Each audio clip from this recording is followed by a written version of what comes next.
Logan, you had a chance to be out at practice this week, multiple days. Great opportunity to see some things. In general, what are some of your early impressions about what you saw out there this week?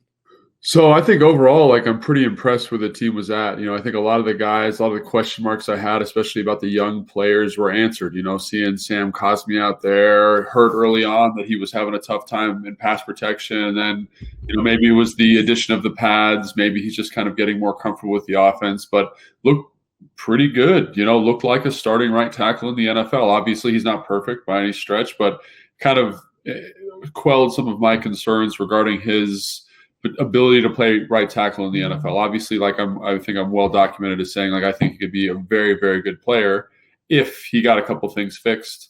And it appeared when I was there for my 4 days that those things were well on the way to being fixed. And then I'm not to interrupt you. If we continue on that, we'll get back to those stuff. And I apologize for that. But what did you see that quelled those fears? So some of the things that I talked about on this show before, in terms of hand placement, how he was setting in terms of hand carriage and pass protection, he seemed to have a much better carriage of his hands, a little higher, understanding, he doesn't have the longest arms in the whole world, but understanding how to fit on the defensive player. I saw a couple pass rushes with Chase Young where Chase tried to bull him. Guys with shorter arms have a hard time with that because they have less time to kind of absorb the force. And he kind of had a nice underhook on one side and a nice clamp on the upper breastplate and found a good footing, against Chase Young on 2 repetitions, and then was able to kind of move his feet and show that athleticism that everyone was talking about in the pre-draft process. So it made me feel really confident in the team drills. I thought he did a good job against Montez. Montez, I think, has been kind of getting after him. I kind of rely on you for the early camp stuff. And of course, he gave up some sacks and pressures to Montez, and Montez has some of the longest arms in the NFL. So that's a worst case scenario for him. But I saw him kind of understanding how to use his feet a little bit better and position himself a little bit better to kind of handle that long arm and those bull rushes from those 2 elite pass rushers. And because those 2 are different pass rushers, how does that help him? So I think it's awesome. You get Chase. I think Chase is trying to figure out his pass rushing philosophy a little bit still, right? Me and you have talked at great lengths about how, Montez went from year 1 to year 2, and you saw an evolution in his production because he had a plan as a rusher, right? And I still think Chase is trying to figure that out. I think back to his college tape, and I think to myself, he's a guy who was used to having a tremendous get off, attacking the edges of tackles, and being one step ahead of the college tackles. Now, those guys are much better athletes. So you get different rush styles, right? You get a guy in Montez who's a little bit more edgy, great, dominant kind of long arm, right? And is really explosive off the edge. And Chase is still developing his plan as a pass rusher, but is a great athlete, very physical. You see him in person and it's impressive, right? He's like a Madden character, quite literally. He's how you would create somebody to play defensive end, and that's how he looks. And I think that's pretty spectacular. So to go against a guy with his athletic skill set and his physical tools every single day is just going to make him better, because Cosmi is going to develop methodologies for defeating different types of rushers. And it's awesome to have 2 kind of unique styles on the same team. And that's why I asked it, because not only unique styles, but effective unique styles. Right. And that, guys who could be in that top 10 range as pass rushers this year. Right. Absolutely. Absolutely. And what other, before I cut you off, what were some of the other observations that you had? So, and then you kind of go down the list in terms of draft picks, right? You look at Benjamin St-Juste and you say, there's a guy who kind of fits the evaluation, right? Physical, long arms, decent turning his hips. Obviously there could be some improvement there, but that was the tape from college kind of alluded to that a little bit. But a guy who could play outside the NFL, and that's ultimately what you want to see. Is he ready to do that right now? Probably not, but it's coming along, and I think that is a positive sign, kind of a hit. I didn't watch De'Ami Brown a ton, but in what you see a guy who understands kind of the more nuanced side of route running, which is something I was concerned about. His route tree at Carolina was not overly demanding or complex, so you kind of wonder how's he going to handle these deep digs, these in cuts, the comebacks, the more nuanced, shorter stuff. And you see a guy who has a technical acumen to do that, which is always great to see. And then Bates, we talked about him a lot. In line, I was very impressed with him for a rookie to be coming and playing with the physicality that he had, I was very impressed. Obviously, as a pass protector, which is to be expected as a pass protector because he showed struggles with that in college too, needs improvement. And then off the ball stuff, as we talked about, like, you know, kind of they move the tight end around a little bit, insert him in like almost like a fullback. And he didn't do that a lot at Boise. So it doesn't look quite as dominant. And I use the word dominant because there were times where he's locking out defensive ends and driving guys down the field. And you're like, that's legit blocking tight end stuff. So I think that's going to pay dividends for the Washington football team. You know, the other guy I was impressed with was the safety. I forget his name. The draft, Derek Forrest. Yes, Forrest, like bigger than I thought. And you kind of say, oh, well, he's big, so he can't move very well, but dexterous, aggressive to the football, and you see value there. You know what I'm saying? And I think that's good. Like all the picks seem to kind of be who the evaluation process indicated they would be, except for perhaps maybe Jamin Davis. You know, like you know, you saw my process with Jamin, like kind of talked myself into liking him more and more as the process went on, because the more you watch his tape, he shows good stuff. So I will say I didn't see that tremendous athlete that I saw at Kentucky. Now, there could be a myriad of reasons for that. You know, he just had an eye injury a couple of days ago.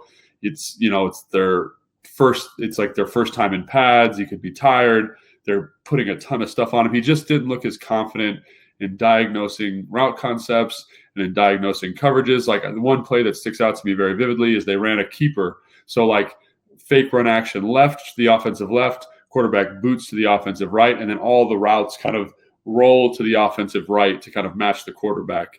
And in college, he was outstanding at getting under that over route that's at 10 yards. Like he was very good at it. And then in the red zone period the other day, and granted, this is one rep, he just looked a little lost. You know, he didn't know where to go. He didn't run to his spot the way he was. And again, he's learning a new defense. He's calling a defense. He's got tremendous responsibilities. But I would say everybody of the draft picks, even like guys like Shaka Toney, like they kind of fit with what you expected them to look like. And then Jamin was a little bit different. Now, there's, like I said, there's a whole bunch of reasons for that. I don't think you need to sell the car on that in any way. But, you know, like, I think that's something that if I was going to practice, I would just keep an eye on. How is he mentally picking up? Can he start playing fast and playing with the athleticism that we saw during his pro day and then during the evaluation process in college?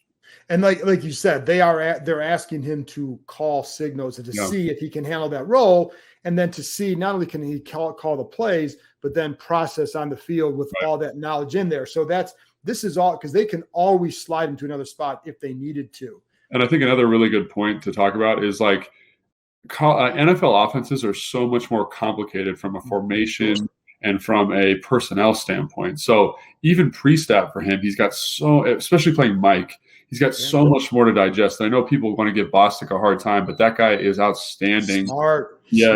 At getting people lined up and getting the right defense called and understanding what the offense is trying to do. Like, he's been the starter in nickel. And I think the one reason you see him starting in base and nickel is because he's a smart dude. You know what I mean? And he's really lined up. And so the question is, can Jamin, who I think is a better athlete and has I got to see him in person. He walked by me. He's a big. Yes, he is. Long arms. Yes. It's all there physically. It's just about, I think, whether or not mentally they can, because again, they're putting him in at Mike, which is a tremendous responsibility. So and that's why I say that, because I know people are going to hear it and say, "Oh, they're going to freak out." But there is a learning process here for him, and part of that process for him is for them to see what can he handle. Now, this is the stuff that they didn't get to see from players last year. It's why it took several games into the season to make certain changes, not just quarterback, but others, because they didn't, not only did the players not get that experience, but the coaches didn't know what they could handle.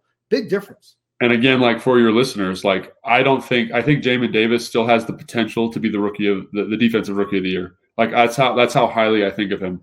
But I think the process for him in terms of growth is just it's slowed. You know what I mean? And that there's many reasons for that. So don't freak out about this. It's 8 days of training camp. Like there's so much more time to go here.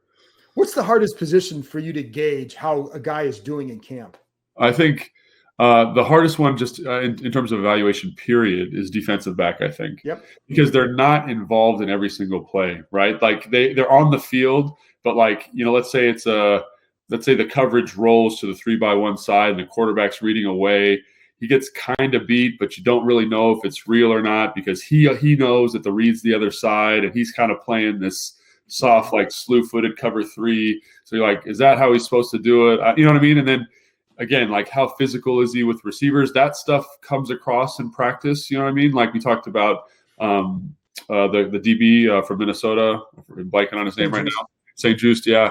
And I think you see those physical attributes, but then you kind of wonder like, oh, I didn't see him defend any deep posts, which he had a hard time with in college. So has he got that corrected? Are they going to ask him to do that even? Like, are they going to kind of totally game plan around that skill set or what? So I think those guys can be, you know, like Landon Collins is another great example. Like I thought he looked good. He's moving well, physically moved well, but like, is he in the right spot? Is he fitting in the right area? Like you don't really know. It's hard to do that in practice, I guess. Well, and I always have a hard time with safeties for that reason, because it's also like, you know, you come up and you know how it is in practice. Well, I'm going to tap you. Yeah. I'm going to tap you. Like, I got you down because I tapped you. Well, in the game, that tap could be a broken tackle, but it'll also then like, are you coming up at the same angle and what angles you're taking and how are you reading it? I always have a hard time with safeties. And that's why people always freak out with Troy Apke. But last year in camp, he looked pretty good. Now, if they had played preseason games, I think you see something different. Right. And it would have given them a better evaluation. But the problem was that he looked better than the other guys at that position. And you can blame, you know, people can freak out about him, but I'd get mad at the others at the position last year because in practice, that's how it looked. They didn't have the games to go evaluate, and the practices can really fool you at times. Yeah, I think you're right. I think especially with safeties, right? Like I remember when I was in Atlanta, like they always talked about how their safety, their midfield safety was like the center fielder for the defense, like nothing could get by them. And so they had some guys that looked pretty dang good at tracking the ball and taking good angles.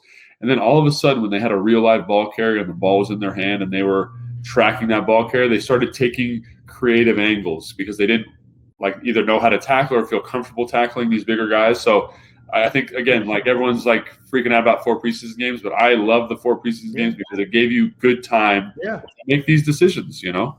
Yeah, and like I said, the coaches need to know, and the coaches did not know. They didn't know how Dwayne Haskins was going to handle something. They didn't know how Apke was going to look. And, you know, for a guy like Antonio Gibson last year, he had to learn to be a running back in the regular season. He didn't have the value. So I think there's a lot of value. What do you read into when things are like, what are some of the little things you're going to read into in camp to say, oh, maybe this guy is further ahead on a list than others think?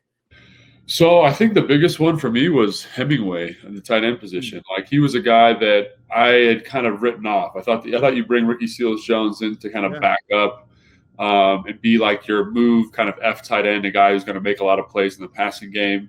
Then you talk to the tight end coach a little bit. You watch how they're allocating them during special teams period and how they're allocating them in like team run.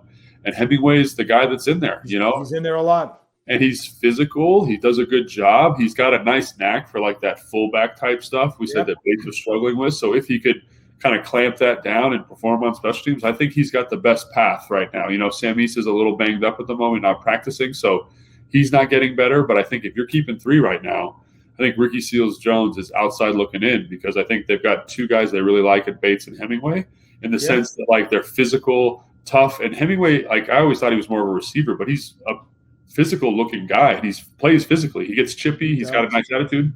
So he's a guy that I, in watching practice, I was like, I became more impressed with him as the day went on. And then the other guy that really stood out to me, to be quite frank, is AGG. And I'm not saying like AGG is going to be the next, you know, Brandon Marshall or anything like that. But in terms of showing signs of life, you know what I mean? Because I thought he was dead in the water totally. But then you go out there and he's showing nice footwork on the releases. Obviously, there's still he's still so green, you know, like there's still a lot of areas to improve there for him. But showing an ability to win 50-50 balls, like that is good because that's why he's here. You know what I mean? Yeah, they want Yep. And you know, it's funny because like with Hemingway, he's really good as a move blocker. Yep. And we talked the other day that's what Bates is not as good at. Bates is much better in line. So you have 2, and in that fullback role, you need that guy who can do that. Right. And Hemingway gives you that. And so that's why, you know, I've been talking to some people too. I'm like, if I had to put up my 53 now, he's on the roster. He's on the roster. I agree. Before camp, I put Seals-Jones just because he's a vet. But I had Hemingway, and then I switched it because I'm going with the vet. This guy's got, 1 catch in the NFL? Yeah. But this is a group that liked him. And with AGG, I agree. I think last year there wasn't, I've said this before on the podcast, there was not a single play last summer where I said, oh, that's why they drafted him. And you should be able to see that, right? Now, there are reasons for that. It was their first time on the field with these guys. Not everybody is going to develop the same way. I get that. But the bottom line is you didn't see it. Well, this year you're seeing it. And this is their pick. the offensive coordinator, Scott Turner, liked him coming out, and so I don't think they're going to give up on him casually. So I think I don't think they should, to be quite honest. He's a big athletic guy. My one question for him in terms of making the team is how does he handle the special teams role? You know what I mean? Like Julie asked me that question. I thought, man, Julie, that's such a great question. Julie Donaldson, because that he's going to be kind of the bottom guy in that room, Correct. Can he contribute on special teams? Because, we've seen that fifth, sixth, maybe receiver spot has to be kind of a dog on special teams. And, can he do that? So can he do that? And then one benefit they have is Cam Sims can do that. And so he, Cam is really good in that area, and they may keep another receiver who might be a returner too. Yeah. And AGG might be inactive for a lot of those games. But that guy traditionally, speaking of special teams, and I mentioned this with Troy Apke the other day about how if you want to look for clues as to where guys are, you look at the special teams units. People freak out, but it's like, I can't help it. I don't put guys out there. It doesn't mean that he's great from scrimmage. It just means, so that's what I was talking about earlier. Like, what are some little things, if you're a player that you're going to look into to see what are my chances? Like, are there some little things that, others, again, outside here might not look at, but that a player is going to look at to see what are my real chances? Yeah. So one of the big things is obviously people they go to practice, they say, oh, let's take Apke as an example. He's working with the threes, he's screwed. He's playing a new position, he's out. And he hasn't looked great either at times. Yeah. Yeah, I know. But what I look at with Apke, because he in my mind reads like almost a punter, a kicker, or a long snapper. That is his role. And he is playing special teams, right? I told you this the other day, Danny Smith told me the most important position on the special teams outside of your punter is your gunner. And Apke plays gunner, and he plays it pretty darn good. And he's big and he's fast, and that's what you're looking for at that spot. So think about this. You punt the ball 50 yards down the field, right? If you get a guy that's down there in the returner's face, making him fair catch it, which you talked about Cam Sims, he did a great job of doing that last year. That was really good. That adds tremendous value to your defense, right? Because if you start a drive inside the 20-yard line, the chances of an opposing team scoring on that drive is it's 5% or some ridiculous statistic like that. So that's where his value is. He's going to play on all core special teams. So when I look at Apke and I go to practice, he's starting on punt. He's starting on punt return. He's starting on kickoff. He's starting on kickoff return. He's a 4 core special teams player, and he's starting on all of them. Now, that's subject to change, obviously, but I think the special teams guy probably looks at that and says, this guy is a guy that I want. And the special teams guy, depending on his influence in the room, can keep up to 4 guys that he wants that are teams that are offensive and defensive players. He can be I want these guys for teams. Niles Pauls for a couple of years when he was the PT of the punt team. He played a little gunner. He did all sorts of stuff. He was a guy that Danny Smith was I want him on the team. You know what I mean? And that's how he stuck around for a couple of years until he became the baller at tight end. You know what I'm saying? So I think people need to keep that in mind when they look at the depth charts and stuff. And I'm not even trying to advocate or push for anybody. I just know the criticism, and a lot of it's deserved. It's deserved for his play on the field. We all saw it. I mean, I'm not going to disagree with what anybody says out there, but you can't assume certain things just because of that.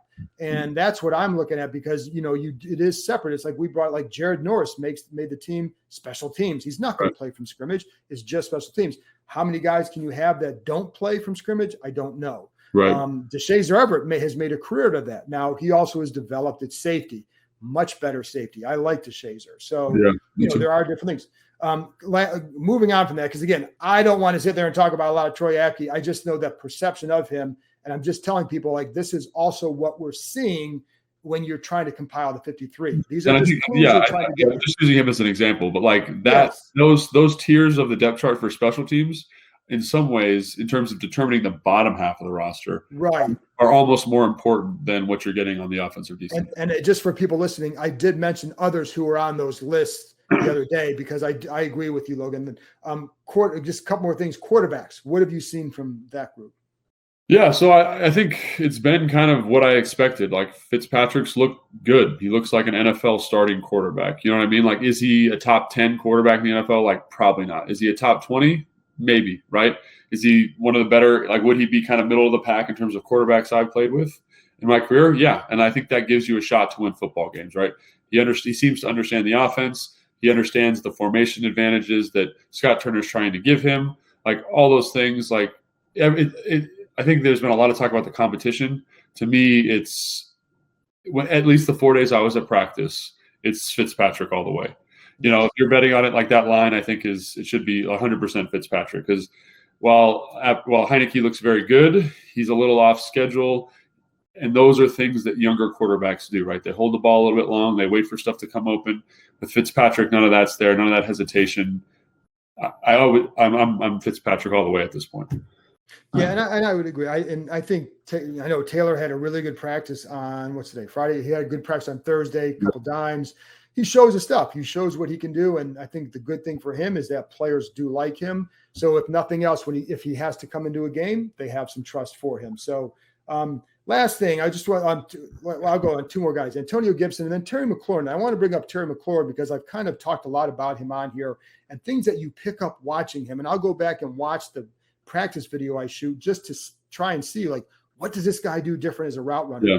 But he seems, I don't know, from your perspective, and I know you were tight end versus receiver, but he doesn't seem to have a lot of noise in his body when he runs routes. I don't know if that's the best way to describe it or not, but I think that's exactly right. I think when you look at really good route runners, there's like I don't know if you've heard the expression, like, fast, but be fast but smooth, right? Right. Really good route runners have that ability. Like Pierre Garçon had that ability, and he's a very good route runner. You know what I mean? Just had this ability to, like, be fast, but, like, be in total control of his body. Right. And when I see Terry practicing, he practices with that kind of deliberate focus as a route runner. And I think, for a long time, I didn't understand why Terry was so good. I understand, like, he doesn't have any, like, I played with Julio Jones. I played with Pierre. I played with these guys who were big. I played with DeAndre Hopkins, like, big physical guys that you can immediately see it. He's not really like that, but you see it. You see his tremendous value. You see what makes him great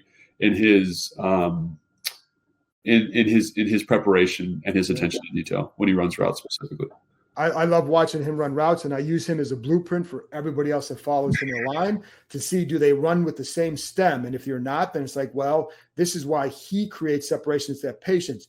You create that separation top route because you're willing to do a harder stem because you're not as right. You're fast, but you're not in a hurry.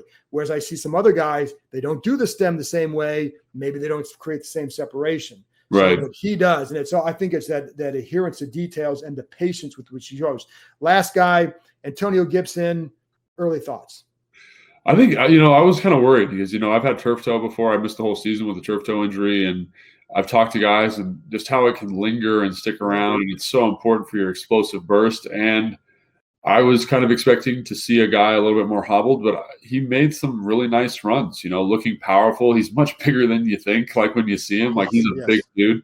Yeah. And he runs strong. He's got that nice elusiveness, and he's got great burst. Like, that burst was there. I was expecting to see a guy who didn't quite have that fifth gear, and it was there. He had a couple runs, like, and it's hard. Again, it's hard to evaluate backs in practice. You know what I mean? But in terms of hitting the hole, bursting through the hole, I think people probably have heard that before. Like, not dawdling in there and just running through. He looked great, and it quelled a lot of my concerns about where he was in terms of the recovery process. Yeah, me too. I think early on in camp, there was a couple questions like, "Oh, did you see this? Am I seeing this right?" Yeah. But what I said this the other day, but what he also knows, he hasn't sat out. And that, to me, is a tell. Is if it's bothering you, they're going to limit him or all that. They haven't been limiting him, so I think he certainly seems to be good to go. So. Right. Anyway, Logan, I appreciate you joining me. Always love the breakdowns, and it's been fun seeing you out of practice. Oh, thanks, man. It was great seeing you too, and I appreciate you having me on the show. Thank you.